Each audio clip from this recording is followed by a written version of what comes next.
Pihak Istana Kepresidenan menyebut mantan Panglima TNI Jenderal Purnawirawan Gatot Nurmantio bersedia menerima penghargaan Bintang Mahaputra dari Presiden Joko Widodo.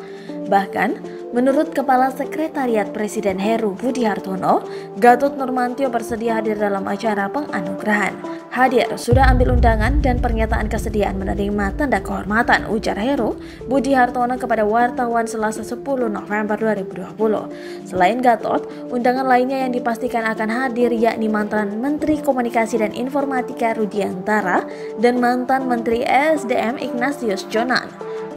Heru mengatakan termasuk ketiga nama di atas sudah ada 48 penerima penghargaan yang telah mengkonfirmasi akan hadir dalam penganugerahan tersebut. Total terdapat 68 tokoh yang akan menerima bintang tanda jasa, tanda kehormatan dari Presiden. Menurut Heru, konfirmasi kehadiran calon penerima penghargaan dilihat dari pendaftaran untuk mengikuti uji swab yang menjadi syarat masuk ke lingkungan istana dan bertemu dengan Presiden Jokowi.